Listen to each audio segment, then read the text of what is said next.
por estar. Bueno, vos sabés que me acuerdo mucho de alguna frase que me dijiste algunas semanas atrás en la radio, ¿no? Cuando yo te preguntaba, ¿cuál sería el eslogan que proponés para la campaña? Y vos me decías, unidad y resistencia. Y me parece que frente a lo que se está viendo de la derecha, que está muy desatada nuevamente, me parece que es un eslogan que hay que poner en marcha. Sigue vigente, digamos. Sigue vigente, ¿no? Totalmente. Sí, la verdad que creo que las operaciones, ¿no?, de los sectores del poder económico, de la derecha, como queramos denominar en la Argentina, siempre tienen que ver con dividir al campo popular, con dividir a la política, debilitarla, por supuesto, para tener más correlación de fuerza y poder avanzar, como lo hicieron lamentablemente los 4 años del macrismo, ¿no? Creo que Macri fue presidente primero porque contó con un enorme blindaje mediático, porque mintió muchísimo, ¿no? Se generó una especie de esperanza en función de corregir lo malo y dejar lo bueno, cosa que no ocurrió, y de esa manera llegó Macri al gobierno, pero a partir de la división del campo popular, del peronismo, de como lo queramos denominar. Entonces, los sectores conservadores, vos pensás, Dato, que Macri saca en las PASO del 2015 24 puntos. Sí, sí.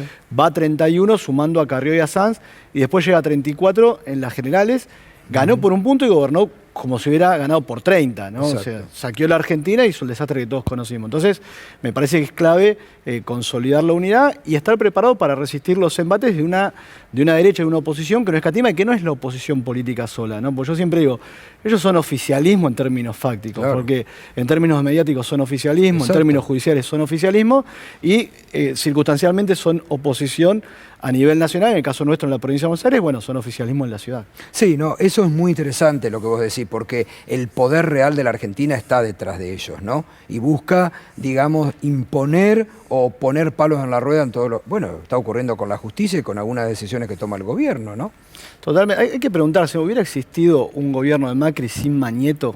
O sin lo que uno dice Mañeto, ¿no? Pero para decir... El poder mediático. El poder mediático. Hubiera existido, digamos, hubiera llegado al gobierno, si hubiera mantenido, y así todo, en su primera elección es el primer gobierno que termina su mandato después de la reforma del 94 que no reelige, porque, bueno, quedó a la vista que por más maquillaje, blindaje y más, la gente no come vidrio.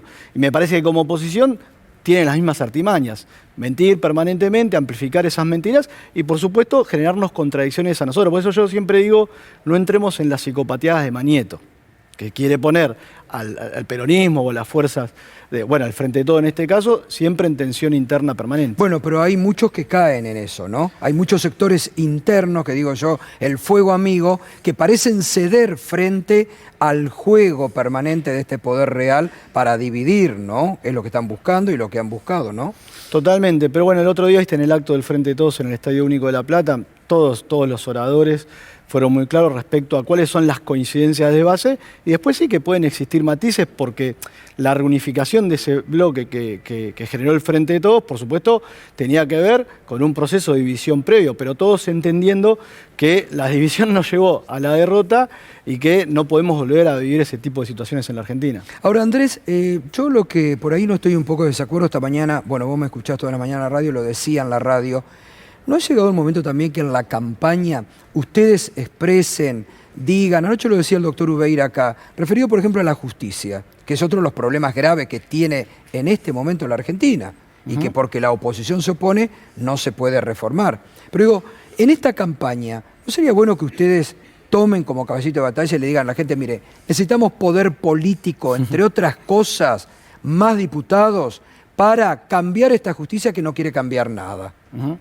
A ver, yo creo que la discusión central es, primero, no enredarnos en las operaciones de distracción, ¿no? Porque si no discutimos la operación que nos instala... La foto, la huevada y no los temas principales. Por eso poder decirle al electorado, a la ciudadanía, qué es lo que se discute en esta elección. Por supuesto que es la elección de legisladores para poder tener, para poder lograr lo que por ahí no se tuvo en estos casi 2 años, que es disponer, por lo menos en la Cámara de Diputados Nacionales, la mayoría, en el caso nuestro necesitamos mayoría en el Senado Provincial, pero más allá de eso, siempre en las elecciones se discute el rumbo, ¿no? Y creo que es central que lo que estamos discutiendo hoy es si el Estado está presente en la vida de la sociedad o está ausente.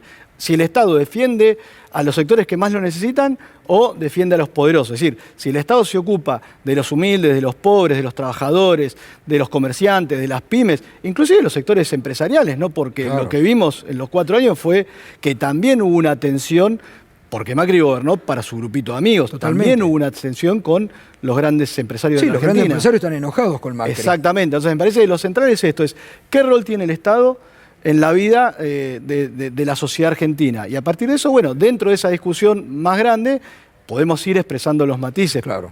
Pero nunca confundirnos. Se discute el modelo. Totalmente, totalmente. ¿No? Y recuperar un capitalismo productivo en la Argentina, en un mundo que no apuesta a la producción. Porque no dicen, no, viste, si yo siempre digo, viste que te dicen gobierna hace miles de años el peronismo y tiene la culpa de todo. No, claro. no.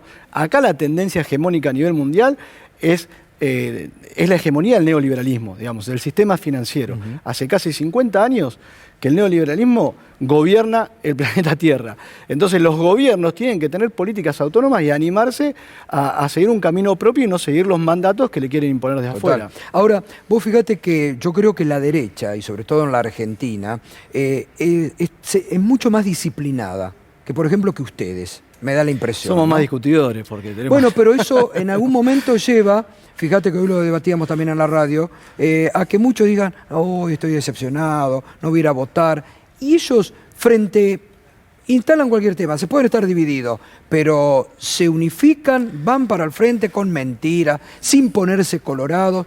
Y desde este sector todo te discuten. Lo que pasa es que nosotros tenemos ideas y ellos intereses. Entonces, los intereses muchas veces ordenan o verticalizan más rápido que quizás lo que puede ser el debate conceptual o de ideas que puede haber en el seno del campo popular, del peronismo, del Frente de Todos. Y por ahí sí nosotros somos propicios justamente en la búsqueda de las mejores alternativas de discutir y demás. Cuestión que la pandemia ha complicado mucho porque la acción política se ha restringido, así como Totalmente. todas las actividades de la vida social, también nos ha complicado mucho el funcionamiento del Frente. Vos pensás, el Frente surgió como un frente electoral para terminar con la Argentina macrista. Después comenzó del gobierno, se transformó en una coalición gubernamental, pero no pudimos desarrollarnos como fuerza política en términos de poder tener los plenarios, las reuniones, las actividades, las movilizaciones, un montón de cuestiones que hoy a nosotros, por supuesto, nos debilitan y que claramente hacen un usufructo a aquellos sectores que nunca han apostado a ese tipo de actividades. Juan. Andrés, ¿qué tal? Buenas noches. ¿No fueron pocos los funcionarios del Gobierno Nacional que en las últimas horas instalaron la idea o instalaron el debate respecto de la reelección de Alberto Fernández? Bueno, Jorge Ferraresi habló de un proyecto de 8 años con Alberto Fernández como conductor del destino de los argentinos y argentinas. ¿Qué opinión tenés al respecto? Si considerás que es una discusión muy prematura, si estás de acuerdo o no con estas afirmaciones. A ver, yo creo que estamos muy en el día a día, ¿no? Estamos en una situación, primero concentrados en la gestión, por supuesto en campaña, y eso nos obliga a insertarnos en el debate electoral, lógicamente. El objetivo es tener el mejor resultado posible en esta elección y a partir de eso, bueno, ver qué mensaje nos da la ciudadanía en las PASO, cómo vamos a la elección general y a partir de eso, qué tenemos que sostener y qué tenemos que corregir. Pero yo creo que la declaración de Jorge, en el caso de Jorge, ¿no? Sí. Yo entiendo que tiene que ver con la idea de, bueno, si un gobierno llega con la posibilidad de reelegir es que hizo las cosas bien. Se inscribe en ese sentido, me parece, y no hay que no entrar en segundas... de adelantarla de la... Exacto, yo creo que no hay que verlo en segundas interpretaciones, ¿no? Nosotros somos muy responsables respecto a lo que es el minuto a minuto, te diría, de una situación muy difícil que vive la Argentina. ¿Me permitís? Hacemos una pausa. Sí. Estamos con Andrés Cuervo Larroque hablando de esta coyuntura. Vamos a hablar también de situaciones que se han vivido en la provincia de Buenos Aires. Que vimos esta noche en Minuto 1, marcando el punto de encuentro con la realidad. Estamos con Andrés el Cuervo Larroque. Para volver al tema político y de estas elecciones, hay que entender, ¿no?, que es una elección muy importante desde lo político, porque el recuerdo de lo que fue Macri en el poder está muy fresco. Volver a eso es volver a todo lo que se vivió en esos 4 años, ¿no? Totalmente. Primero es una elección hiperatípica, porque creo que a nadie le tocó una elección en medio de una pandemia, exacto. Entonces es muy difícil, es complejo, uno entiende que la agenda de la sociedad, lógicamente está atada a las preocupaciones y a todo lo que estamos viviendo, pero bueno, el sistema democrático funciona así y tenemos que ir al debate electoral. Sí, también creo justamente que los problemas que tiene la oposición tienen que ver con lo poco que ofreció o lo negativo que generó en su periodo de gobierno. Entonces, están en una trampa porque no pueden hablar del pasado, no pueden enarbolar su gestión.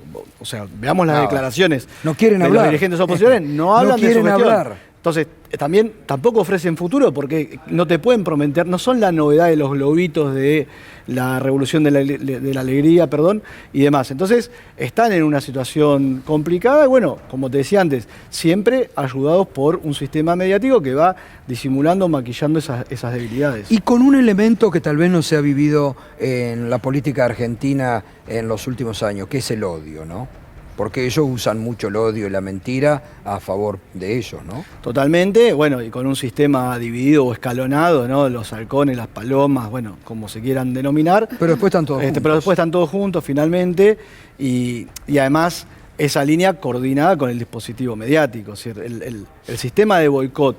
Y la verdad, cuando la Argentina tiene una oportunidad irrepetible, ¿no? De poder generar marcos de unidad nacional que parecieron asomar al comienzo de la pandemia, que bueno, fueron languideciendo hasta encontrarnos con escenas bochornosas, ¿no? Que lesionan directamente el funcionamiento de las instituciones democráticas.